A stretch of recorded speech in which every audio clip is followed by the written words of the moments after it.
हमारे साथ बिहार में जो एसआईआर चल रहा है इलेक्शन कमीशन का, उस पर बात करने के लिए जॉन ड्रेज हैं। वो उनसे जानते हैं कि एक अर्थशास्त्री हैं, सामाजिक शास्त्री हैं। मनरेगा जैसी स्कीम को लेकर इन्होंने काफ़ी काम किया है और उनसे हम बात करते हैं जो बिहार में जो कुछ चल रहा।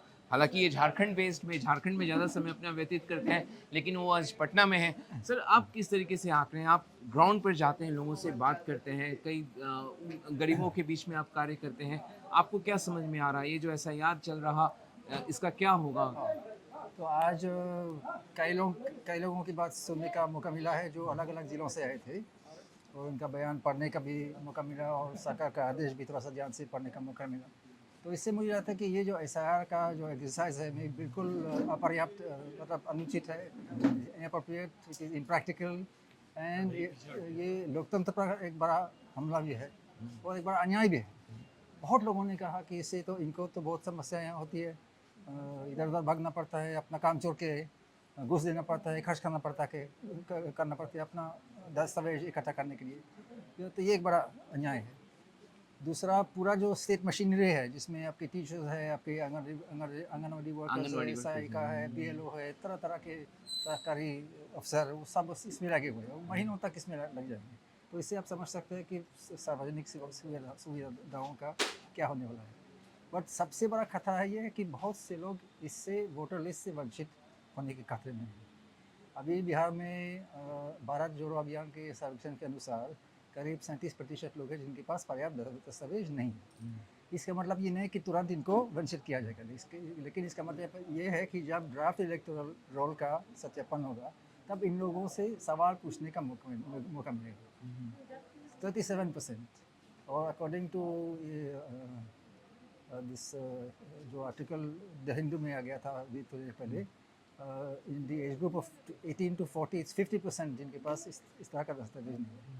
So after the draft electoral roll will be based on the form, not on the documents, जहाँ तक मैं समझता हूँ। But the after the publication of the draft electoral roll, then the ERO will have the power to question the eligibility, which means हाँ। citizenship of all these people जिन्होंने document नहीं दिए। And this is very dangerous because it is an arbitrary power to exclude particular people। तो उस समय आप समझ सकते हैं कि किस समुदाय, किस वर्ग, किस पार्टी के समर्थकों पर नज़र रखा जाएगा। So both big injustice to these poor people जिनके पास इस तरह का समय और पैसा नहीं है, and attack on democracy and the right to vote, because क्योंकि वोट एक मौलिक अधिकार है। इसलिए एक परंपरा है कि the voter list should be as inclusive as possible until you have some serious doubt कि कोई नागरिक नहीं, तब तक आप किसी को वंचित नहीं करना चाहिए। बस सर, अभी उल्टा हो गया कि जब तक अपनी अपनी नागरिकता साबित नहीं किए तब तक हम आपको शामिल नहीं करेंगे। तो एक सवाल सर, क्योंकि जो बहुत ही मार्जिनलाइज्ड लोग जो सोसाइटी के हैं, हाँ, उनके पास एक तो मौलिक अधिकार था वोट का, लेकिन उनके मन में एक डर भी है कि अगर जो बीएलओ उनको जाके कह रहा है कि अगर तुम्हारा नाम नहीं पाया गया तो हाँ, तुम नागरिक नहीं रह जाओगे, हाँ, इस तरीके का जो भ्रम फैलाया जा रहा है, बिल्कुल, बिल्कुल। इसको लेकर आप इसको कैसे देखते हैं? क्योंकि अरे फिर उनको भ्रम भी वो ये है, भी बट फैलाया जा रहा है हाँ, कि जितनी सरकारी स्कीमें हैं उससे वो डिस्क्लूड हो जाएंगे, उनको फायदा नहीं मिलेगा। देखिए, लोगों को वोटर लिस्ट से वंचित करना एक हथियार बन जाएगा। जस्ट लाइक आधार काटना भी एक हथियार होता है। बेसिकली क्या है कि आज का जो केंद्र सरकार है वो नहीं चाह रहे कि कोई आवाज़ उठाए, उनको कंट्रोल करना चाह रहे। They want to make people like sheep, not citizens who ask questions, who take part in public debates. तो उनको छुपाने के लिए तरह तरह के हथियारें होते हैं। So now exclusion from the voter list will be new, एक और हथियार उनके हाथ में आ जाएगा। तो सर, ये इसको स्प्रेड आउट पूरे देश में इलेक्शन हाँ, कमीशन शायद हाँ, इस बिहार हाँ, मॉडल हाँ, को सब हाँ, जगह एक्सपेरिमेंट करेगा। बिल्कुल। तो क्या इसका क्या असर आप देखते हैं? देखिए, पहले ये समझना ज़रूरी है कि एक एज यू से पूरा इंडिया का हुँ, योजना है। हुँ, दूसरा, why starting Bihar, Bihar is hmm, the least prepared state. वहाँ स्टेट मशीनरी बहुत कमज़ोर है, लोगों के पास दस्तावेज नहीं है, तो वहाँ शुरू करना बहुत अजीब है।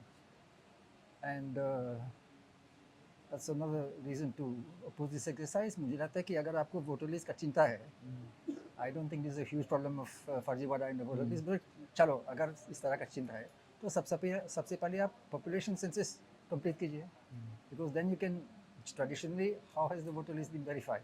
The first step is to match the voter list with the population population census। History. इससे पता है कि does it match in this, you can match by age group also, you can match by area, काफी मतलब you can do quite micro level verification, but now we don't have a census. तो इसका मतलब ये हुआ कि sir अगले साल से जो सेंसस होने वाला है इंडिया हाँ, में, हाँ. क्या उसको इलेक्शन कमीशन को उसका वेट करना चाहिए था? I think for the अगर SIR ऐसा should कुछ wait. करना है। SIR, firstly, I don't think there should be an SIR at all, at least not in that way. But if there should be an FIR, I would say कम से कम census का इंतजार कीजिए.